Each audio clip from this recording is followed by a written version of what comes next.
Bonjour à tous, j'espère que vous allez bien. Je vous fais une petite vidéo aujourd'hui pour vous parler de vos émotions. La dernière fois, je vous ai parlé de la bienveillance envers vous-même. Et c'est important d'avoir de la bienveillance aussi envers ses émotions, envers tout ce que l'on ressent. En ce moment, il y a moins de sollicitations externes. Effectivement, on est tous à peu près coupés de notre environnement, potentiellement du travail, potentiellement justement des amis, des sorties. Et donc, qu'est-ce qui se passe? C'est qu'on est connecté d'autant plus avec nous, avec tout ce qui se passe à l'intérieur. Pour vous expliquer un petit peu les émotions. Il y a une représentation que j'aime beaucoup qui marche aussi bien pour les grands que pour les petits. C'est en fait le cerveau dans la main. Imaginons que voilà, ça c'est votre cerveau. Le pouce, ici, représente en fait le cerveau de vos émotions. C'est par là en fait que vous ressentez la joie, la peine, la colère, la tristesse. Toutes ces émotions-là, c'est aussi les émotions d'empathie, de bienveillance. Tout ce qui se passe ici.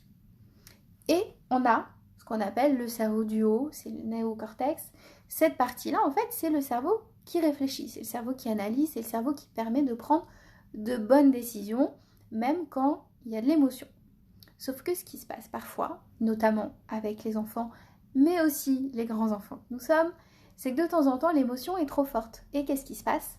On se déconnecte de ce cerveau analytique, de ce cerveau en fait qui permet de prendre les bonnes décisions. Et ce qui se passe, c'est que du coup, on est là directement lié avec ses émotions. Alors qu'est-ce qu'on peut faire? Qu'est-ce qu'on a comme astuce, bon plan pour que ce soit plus tranquille avec cette émotion?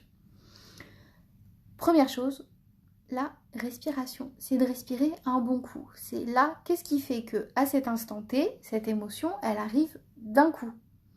Est-ce que vous étiez au téléphone? Est-ce que vous étiez avec, je sais pas, avec vos parents, avec votre conjoint, votre enfant? Qu'est-ce qui se passe? Qu'est-ce qui fait que là, cette émotion, elle, pouf, elle sort? Et c'est juste de poser cette question et de respirer. Ok, on prend le temps, on pose déjà, on pose l'émotion. On dit qu'on accueille l'émotion. C'est effectivement ça, c'est dire ok, je te reconnais, chère émotion, tu es là, tu es bien présente, je ne te refoule pas. Plus vous allez refouler l'émotion, potentiellement, plus elle va être présente, plus elle va être prégnante, plus elle va prendre de place. Là, vous avez d'autant moins de distractions que justement cette émotion, elle va être d'autant plus présente. Donc, c'est déjà de dire, ok, je respire un bon coup, profitez-en, buvez un verre d'eau, respirez un coup, aérez-vous la tête. C'est ce qu'on appelle faire un temps de pause, notamment quand vous êtes parent et qu'avec les enfants, c'est compliqué. Avant de réagir justement d'un coup, et ben c'est plutôt de faire ce petit temps, c'est de dire à son enfant, pousse, je reviens. Vous allez changer de pièce, vous prenez effectivement un verre d'eau, vous respirez un coup. Ensuite, cette fameuse question, ok, chère émotion, qu'est-ce que tu fais là et tu viens d'où? Les émotions, généralement, alors elles sont liées à l'instant T, mais elles aiment bien aussi être reliées à tout un tas de petits passifs, à tout un tas d'historiques. Vous savez, on dit souvent la blague, généralement dans les disputes de couple, qu'on a tendance, homme ou femme, à garder différents passifs de toutes ces fois où tu nous as fait ci, ça, ça, ça. Et ce qui se passe, c'est qu'un jour ça pète, la personne en face, elle ne le sait pas, mais derrière, il y a tout l'historique, tout le passif de toutes ces fois où. Et en fait, cette émotion, elle est très souvent justement reliée à votre passé, bien plus que à cet instant présent. C'est que derrière, il y a tout un bagage. C'est qu'il y a potentiellement une caravane derrière d'émotions, de passifs, de tout ce que vous avez gardé à l'intérieur. Et là, cette émotion, en fait, elle est décuplée parce que derrière, il y a tout ça. C'est pour ça que c'est important, très important, et ça je le travaille justement dans les coachings et lors de séances d'hypnose, c'est d'accueillir ses émotions et de s'occuper de ses émotions.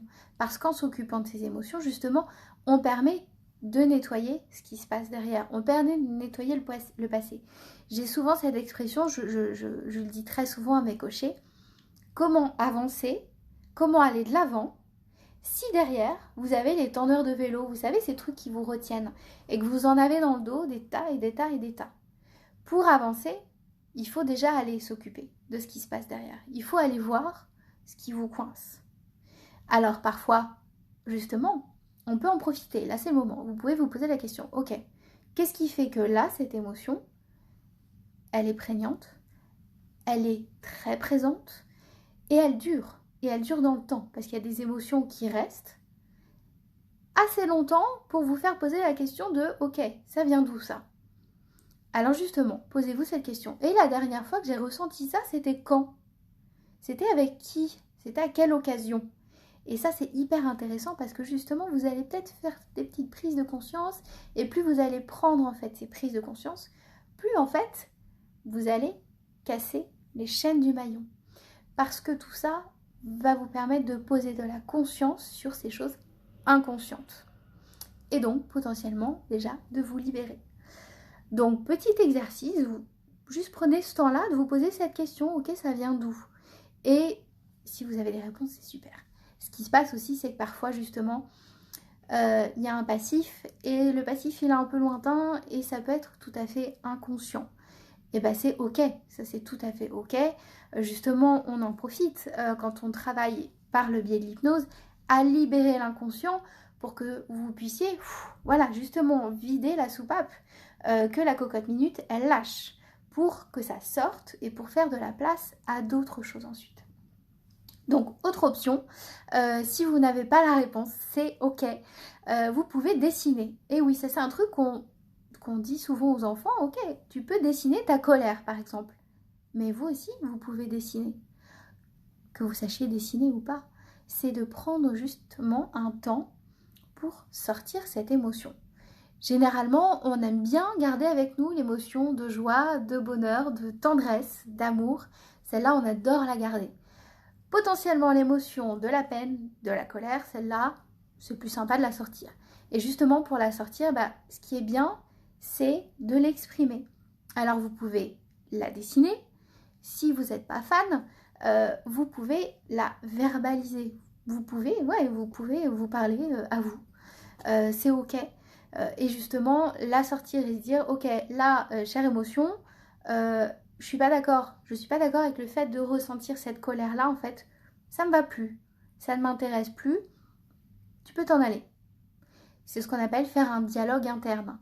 Ce qui est intéressant, justement, quand on verbalise, quand on sort, quand on pose de la conscience, on le fait encore une fois beaucoup en travail de coaching et d'hypnose, c'est qu'à partir du moment où vous sortez, où vous verbalisez, c'est comme si tout ça, ça sortait déjà aussi un peu de vous. Et étonnamment, l'émotion, elle se fait plus tranquille. Voilà déjà comme première petite astuce que je vous donne. Je vous assure que ça fonctionne. Je les utilise aussi. J'en profite.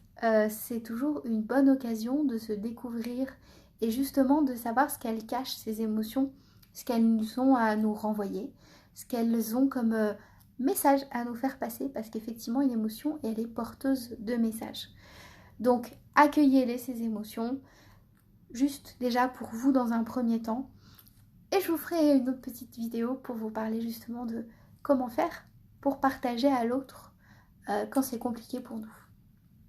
Portez-vous bien, prenez soin de vous et je vous dis à très bientôt. Au revoir.